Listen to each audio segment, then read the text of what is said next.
नमस्कार, देश न्यूज में आपका स्वागत है और मैं हूं आपके साथ स्नेहा। और आप देख रहे हैं हमारा खास कार्यक्रम खोट पर चोट। और आज खोट पर चोट पे हम बात करेंगे हरिद्वार शहर और हरिद्वार शहर के अवैध खनन माफियाओं की। तो हरिद्वार से एक खबर सामने आई है जहां पर शासन प्रशासन द्वारा अवैध खनन के खिलाफ लगातार कार्रवाई तो की जा रही है, लेकिन उसके बावजूद खनन माफियाओं के हौसले बुलंद होते नजर आ रहे हैं। और स्टेट नदी में छापे की कार्रवाई के बावजूद अनेकों ऐसे मामले सामने आते दिख रहे हैं जिसकी वजह से खनन माफियाओं पर सवाल तो उठ रहे हैं, लेकिन निगरानी करने वाला, मॉनिटरिंग करने वाला यहाँ पर कोई नजर नहीं आ रहा है। खनन विभाग के जिम्मेदार अधिकारियों की कार्यशैली पर तमाम सवाल खड़े हो रहे हैं।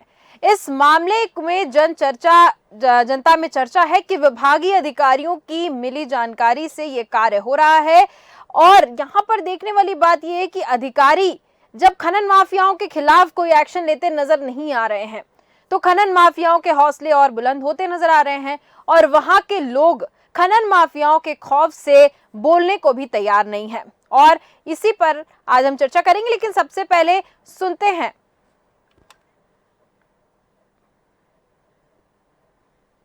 तो नया करना है। आप इतने हुजूम को एक साथ नियंत्रित वैसे नहीं कर सकते, लेकिन कुछ तो कुछ ऐसा करना चाहिए जो अलग जगह डाइवर्ट। जितने आपके घाट है वो सुधारें, वहाँ भी लोग बैठ सके, उठ सके। ये सारे तभी लोड़े जो बेल वाला है उसको हम डिजाइन करवाना, टेंडरिंग होगी, उसकी 1,70,00,000 में गया। आप स्थायी नहीं बनाए, संभव नहीं है। हमारे यहाँ पे वन निगम के 3 लॉट खुले हैं और एक प्राइवेट लॉट हमारा प्रोसेस में है। और उसके पश्चात हमारा जो मिट्टी की परमिशन होती है उस पर हमारी कार्रवाई अभी गतिमान है। अभी हमारे पास जो नए निर्देश मिले हैं, जितने हमारे खनन पट्टे हैं या भंडारण हैं, वो अपने अपने पट्टों में, भंडारणों में वाहनों का रजिस्ट्रेशन करवाएंगे। उन भंडारों से, पट्टों से वही गाड़ियाँ जाएगी जिनका उसमें रजिस्ट्रेशन हुआ है। और अगर कोई वाहन स्वामी रोजाना एक रमने से 2 चक्कर मारता है तो हम लोग तो लगातार मॉनिटरिंग करते हैं, चेकिंग भी करते हैं। अगर कोई पकड़ा जाता है तो उसको हम सीज कर देते हैं। तो ये आपने एसडीएम को भी सुना और खनन के अधिकारी को भी सुना। दोनों का ये कहना है कि कार्रवाई की जा रही है, लेकिन उसके बावजूद अब ऐसे मामले सामने आते हैं तो कहीं ना कहीं अधिकारियों पर भी सवाल खड़े होते नजर आ रहे हैं। और अर्चना चौधरी जी हमारे साथ जुड़ चुकी हैं, जो कि संवाददाता है हरिद्वार से। अर्चना चौधरी जी आवाज सुन पा रही हैं? जी अर्चना चौधरी जी, मैं आपसे पूरे मामले के बारे में जानकारी लेना चाहती हूँ। क्या पूरा मामला है, अधिकारियों की तरफ से क्या प्रतिक्रिया, ये भी जानना चाहती हूँ। जी, जैसा कि मैं आपको बताना चाहूंगी कि खनन माफिया यहाँ पे बहुत सक्रिय टाइप के दिखाई दे रहे हैं कि उनको किसी चीज का डर ही नहीं है खनन करते हुए का। अधिकारियों का डर नहीं है, अधिकारियों का खौफ नहीं है, किसी अधिकारी का खौफ नहीं है। रातों रात खनन होता है यहाँ पे और दिन की भोर में भी होता है, जैसा कि लोगों की जानकारी से मिली, सूत्रों की जानकारी से मिला है। यहाँ नाकों धड़ल्ले से होता है। और जब अधिकारियों को सूचित कीजिए, सूचित करने के बावजूद जब अधिकारी आते हैं, 1-2 दिन आते हैं और छापा मारी करते हैं और उसी में भगदड़ मचती है। देखा जाए तो खनन माफियाओं में भगदड़ मचती है। दूसरे दिन बंद रहता है काम, तीसरे दिन शुरू हो जाता है। जी अर्चना जी, जैसे कि आपने बताया कि अधिकारियों का खौफ नजर आ रहा है, वहां पर मैं आपसे जानना चाहती हूँ कि जब आप उस एरिया में गई तो क्या वहां पर लोगों से बात करने की कोशिश की आपने? क्योंकि जब खनन हो रहा है और जैसा कि खबर सामने है कि बीच नदी में से खनन हो रहा है, तो लोगों की जानकारी में तो ये बात जरूर होगी। जी बिल्कुल, मैं आपको दिखाना भी चाहूंगी। हमारे कैमरा पर्सन रवि जी आपको दिखाएंगे कि खनन यहाँ नदी के बीचों बीच खनन हो रहा है। और यही पास में ही पूरा रणविजय जी जरा दिखाइए, यहाँ पे पूरा यहाँ के लोग निवासी जो है जिनसे हम लोगों ने बात भी करना चाहा, लेकिन लोगों को डर है कि खनन माफिया घर में घुसकर भी गोली से मार देते हैं या हमें मिट्टी के नीचे भी दबा देते हैं। इसलिए हम कोई भी बात नहीं कहना चाहिए खनन माफिया के खिलाफ। बिल्कुल। अर्चना जी, जैसा कि आपने बताया कि लोगों के अंदर डर है, तो क्या पहले कभी कोई ऐसी घटना वहां पर घटी है और खनन माफिया जो है कुछ ऐसा करते नजर आए हैं जिसकी वजह से लोगों के अंदर भय नजर आ रहा है? जी, पहले भी ऐसे ही अधिकारियों की कार्रवाई पर, जैसे कि यहाँ के कुछ नजदीकी पत्रकारों द्वारा बताया गया, जी। लोगों के द्वारा यहाँ के जो रहने वाले लोग हैं उन्होंने बताया, अधिकारी जी। को संज्ञान में दिया, हम्म। तो अधिकारी के आते ही लोग यहाँ पत्रकारों के साथ या लोग यहाँ पे आपस में ही मारा पीटी करने लगते हैं जी। खनन माफिया द्वारा। जी अर्चना जी, जैसा कि आपने कहा कि जो खनन माफिया हैं वो मारा पीटी करने लगते हैं, तो कुल मिलाकर हम देखें तो माफियाओं से जो लोग हैं वो डर रहे हैं, तो क्या हम ये कह सकते हैं कि अधिकारी भी खनन माफियाओं से डरते हुए नजर आ रहे हैं या फिर अधिकारी भी खनन माफियाओं के साथ मिलीभगत में शामिल हैं? जी, मैं आपको ये बताना चाहूंगी कि यहाँ पे कहीं ना कहीं जी। अगर देखा जाए, कहीं ना कहीं अधिकारी को भी यहाँ के खनन माफियाओं से डर है, जी। क्योंकि अभी बीते कुछ महीने पहले की बात हाँ। है हाँ। कि यहाँ पे डंपर द्वारा एक बच्चे का एक्सीडेंट करके और डंपर भाग गया था। जी। जी जी। अर्चना जी, जैसा कि आपने अधिकारियों से बात करने की कोशिश की तो उनका क्या रुख लग रहा था, क्या प्रतिक्रियाएं दे रहे थे वो, और उनका, क्योंकि जब ये खबर सामने आई होगी खनन माफियाओं के खिलाफ, तो उनका क्या नजरिया लग रहा था और क्या कितनी जल्दी एक्शन होने की संभावना है? जैसा मैं आपको बताना चाहूंगी कि अभी कुछ तो या नर्सों की बात है कि खनन माफियाओं पे ताबड़तोड़ कार्रवाई की गई। यहाँ ये रॉ नदी है, रॉ नदी जहाँ पे रात के अंधेरे में खनन होता है, जी। आगे थोड़ा सा ही नवोदय नगर में स्टेट नदी है, जी। पेंटागन मॉल के पीछे, वहां पे भी ताबड़तोड़ कार्रवाई की गई अधिकारियों द्वारा, जी। लेकिन उसका अंजाम कुछ भी नजर नहीं आ रहा है। जी। दूसरे दिन से ही काम यहाँ पे शुरू होता नजर आया, लोगों के द्वारा बताया गया। ठीक है, तो अधिकारियों का क्या मान के चलें, क्योंकि यहाँ पर देखिए जैसा कि आपने बताया कि खनन माफियाओं से लोग डरते हुए नजर आ रहे हैं, साथ ही साथ आपने बताया कि लोग बोलने के लिए तैयार नहीं है क्योंकि पहले भी ऐसी घटना हो चुकी हैं जिसकी वजह से लोग सहमे और डरे हुए हैं।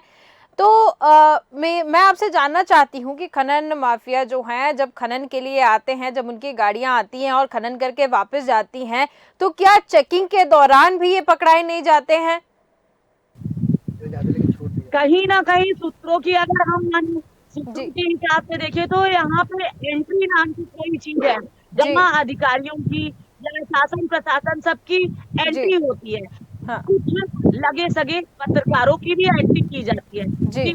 जी, यानी कि अर्चना जी, जानकारी जिस तरीके से हमारे सामने आई है, सूत्रों के हवाले आगे जो भी जिस तरीके से भी जानकारी आई है, तो कुल मिलाकर अगर हम इसको फ्रेम करें तो सामने यही नजर आ रहा है कि अधिकारी भी खनन माफियाओं के साथ जुड़े हुए हैं। अर्चना जी जी, कहीं ना कहीं तो जुड़े हुए इनके नजर आ रहे हैं। जी, ठीक है, कहीं ना कहीं जुड़े हुए नजर आ रहे हैं, ऐसा अर्चना चौधरी जी आपका कहना है। एक और सवाल अर्चना चौधरी जी निकल के सामने आ रहा है कि जिस तरीके से क्योंकि वहां की जनता आपने कहा कि डरी हुई है और बोलने के लिए तैयार नहीं है, तो आपको क्या लगता है कि क्षेत्र के जो नेता हैं उनका कहीं ना कहीं दबदबा नजर आ रहा है? बिल्कुल, ऐसा तो कह नहीं सकते कि क्षेत्र के नेता दबदबे में होंगे या क्षेत्र के नेता ही ऐसा कुछ करने पे मजबूर होंगे, ऐसा कुछ नजर नहीं आता यहाँ पे, क्योंकि ये काम रात के अंधेरे में या सुबह होने से पहले होता है। जी अर्चना जी, बिल्कुल आपने सही कहा, रात के अंधेरे में होता है, लेकिन जब गाड़ी जाती है खनन के लिए और वापस लोड होके आती है तो कहीं ना कहीं शासन प्रशासन को नजर तो आती होगी।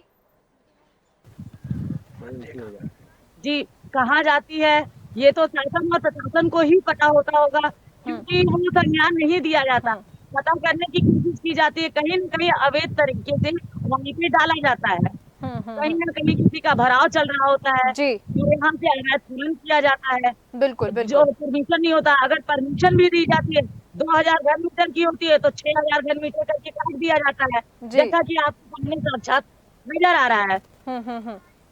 ठीक है अर्चना जी, मैं आपसे अनुरोध करूंगी आप लाइन पे बने रहिएगा। रेखा आर्या जी हमारे साथ जुड़ चुकी हैं जो कि तहसीलदार हैं।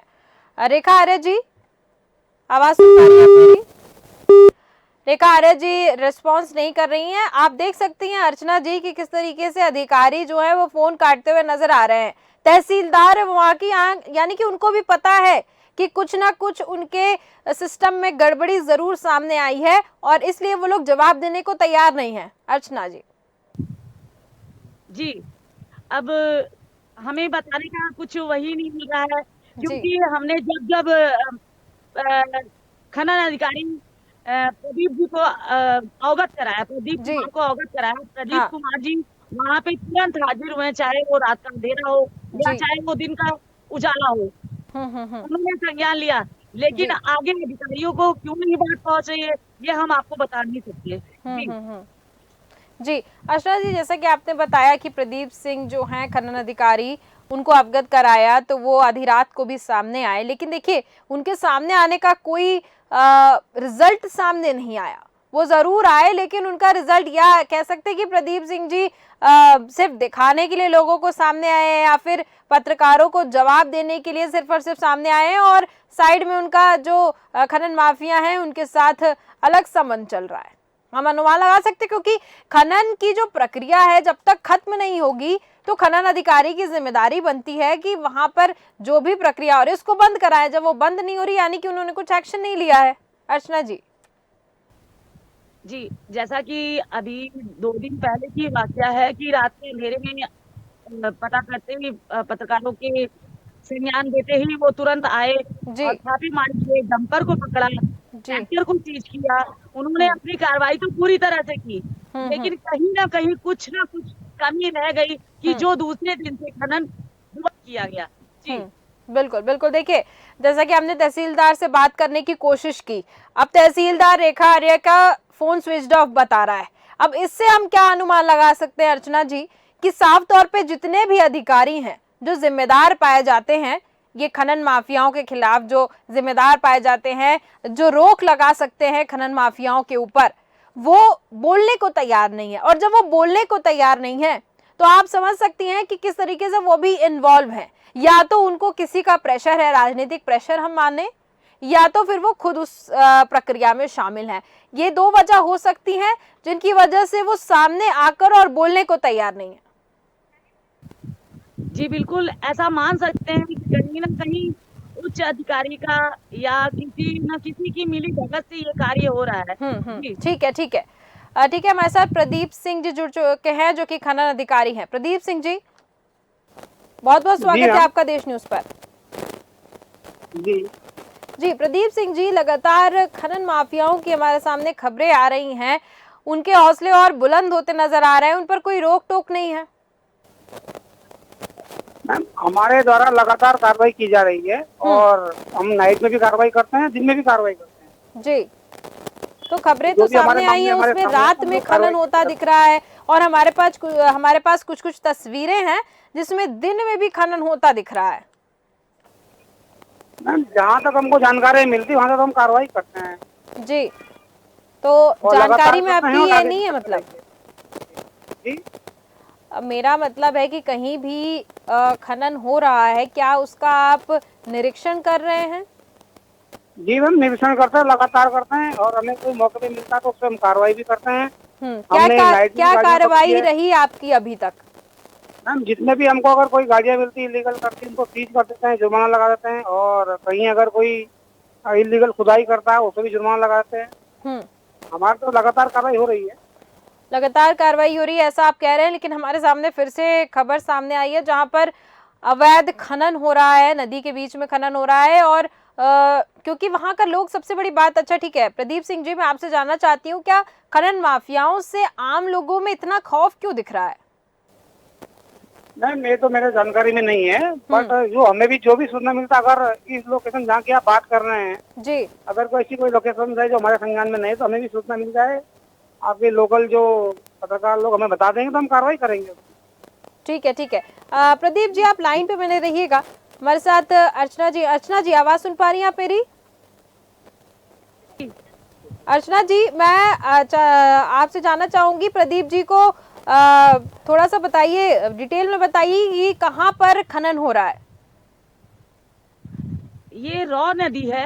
रॉ नदी के बीचों बीच अभी भी 2 मिनट पहले की तस्वीर आपको भेजती हूँ। आप देख सकते हैं 2 मिनट पहले भी अब जिसे खनन हो रहा था और वो लेके गए जल्दी में की लाइट चलने वाली है इसलिए जी, और वो भागते हुए नजर आए। रॉ नदी है। पब्लिक भी हमें प्रदीप जी, देखकर तुरंत यहाँ पे रुक अपने घर की तरफ ले लिया। जी प्रदीप जी आवाज सुन पा रहे और मेरी? मानिए तो जी मैम, जी जी कुमार जी जो जी, रॉ नदी से हमारे सामने खबरें सामने आई हैं। हम ऐसा है, रॉ नदी में हम लगातार कार्रवाई कर रहे हैं। हमने रात को भी गाड़ियां पकड़ी है। ये अर्चना जी को भी जानकारी होगी, न्यूज से भी आया था। जी बिल्कुल बट बिल्कुल। ये होता है कि हम हर 24 घंटे वहाँ तो एक साथ खड़े नहीं हो सकते। हम लोग जब कार्रवाई सूचना मिलती तुरंत जाते हैं, बट जो मिलता है उसमें हम कार्रवाई कर लेते हैं। बिल्कुल, इनका मैं कहना सत्य है कि वो तुरंत कार्रवाई पे आ जाते हैं। जी ठीक है प्रदीप जी, मेरा अनुरोध रहेगा आपसे, क्योंकि और आप जिम्मेदार अधिकारी भी हैं, क्योंकि खनन का मामला है तो लगातार निरीक्षण करें और लोगों में जो खौफ है उसको मिटाने की भी कोशिश करें, क्योंकि आप खनन अधिकारी हैं और आपकी ये जिम्मेदारी बनती है, ड्यूटी कह सकते हैं, जिसकी वजह से जो खनन माफिया हैं उनके हौसले थोड़ा सा कम बुलंद हो या फिर बंद ही हो जाए। आपकी तरफ से ये प्रयास रहे। बहुत बहुत धन्यवाद प्रदीप सिंह जी हमारे साथ जुड़ने के लिए और इस पर जानकारी देने के लिए। अर्चना जी, मैं आपके पास आना चाहूंगी। प्रदीप सिंह जी हमारे साथ जुड़े, उनका कहना है कि लगातार कार्रवाई हो रही है और जहां भी उनको ऐसे मामले देखने को मिलते हैं वो जरूर एक्शन लेते हैं। लेकिन आप एक तरफ देखिए कि इनका कहना है कि हम 24 घंटे वहां खड़े होकर नहीं देख सकते हैं, यानी कि खनन का जो हम एक एस्टिमेट या रेशियो निकालें तो लगातार खनन हो रहा है, तभी अधिकारियों के कब्जे में नहीं आ पा रहे हैं ये लोग। जी बिल्कुल, कहीं ना कहीं निचले स्तर के अधिकारी इसमें लिप्त नजर आ रहे हैं जी क्योंकि प्रदीप कुमार जी को जहां तक मैंने जाना अभी जी और जितनी भी मैंने उनको शिकायतें दी जी उस पे कार्रवाई किया है प्रदीप जी कुमार जी ने। जी ठीक है अर्चना जी, जैसा कि आपने कहा कि कार्रवाई हो रही है और प्रदीप सिंह जी जुड़े थे हमारे साथ खनन अधिकारी, उन्होंने भी कहा, लेकिन तहसीलदार और एसडीएम जो है वो बात करने के लिए तैयार नहीं है। शायद उनको आम जनता की परेशानी, आम जनता के खौफ या फिर जो खनन हो रहा है उससे एसडीएम और तहसीलदार को कोई लेना देना नहीं होगा। गैर जिम्मेदार एक तरीके से मैं एसडीएम और तहसीलदार को यहाँ पर कहूंगी। बाकी खनन अधिकारी हमारे साथ जुड़े थे और उन्होंने कहा है कि हम लगातार इस पर कार्रवाई कर रहे हैं और आगे भी कोई हमारे संज्ञान में मामला है तो उस पर कार्रवाई करेंगे। ठीक है अर्चना जी, बहुत बहुत धन्यवाद हमारे साथ जुड़ने के लिए और इस पर जानकारी देने के लिए। तो हम यहाँ पर हरिद्वार की बात कर रहे थे, खबर हरिद्वार की थी जहां प्रशासन द्वारा अवैध खनन के खिलाफ लगातार कार्रवाई की जा रही है, लेकिन उसके बावजूद ऐसी ऐसी खबरें सामने आ रही हैं जिसमें यह देखने को मिल रहा है कि उनके हौसले और बुलंद होते नजर आ रहे हैं। उनके खिलाफ वहां के क्षेत्र के लोग बोलने के लिए तैयार नहीं है, तहसीलदार और एसडीएम बोलने को तैयार नहीं है, लेकिन जो खनन अधिकारी थे वो हमारे साथ जुड़े थे, उनका कहना है कि वो लगातार निरीक्षण कर रहे हैं, लगातार मॉनिटरिंग कर रहे हैं और ऐसी जब खबरें सामने आती हैं तो वो जरूर उस पर ध्यान देके कार्रवाई करते हैं। और उन्होंने कहा कि अब भी अगर उनके संज्ञान में कोई मामला आता है तो उस पर जरूर एक्शन लेंगे, लेकिन देखने वाली बात होगी कि आखिर कब तक खनन माफियाओं के हौसले बुलंद होते नजर आएंगे, क्योंकि इनका कहीं ना कहीं से राजनीतिक पकड़ होती है, उस वजह से ये निडर होके और खनन की प्रक्रिया करते हैं। तो कहीं ना कहीं एक तरीके से सपोर्ट उनके सामने नजर आता है, उसके बाद ही ये सारी चीजें सामने निकल के आती है और उस पर अधिकारी भी कुछ नहीं कर सकते हैं, ऐसी स्थिति बन गई है। लेकिन अभी जो हमारे साथ जो खबर सामने आई है उसमें कहा गया है कि उस पर जरूर निरीक्षण होगी और कार्रवाई जल्द से जल्द की जाएगी। तो फिलहाल के इस कार्यक्रम में सिर्फ इतना ही। देखते रहिए देश न्यूज। नमस्कार।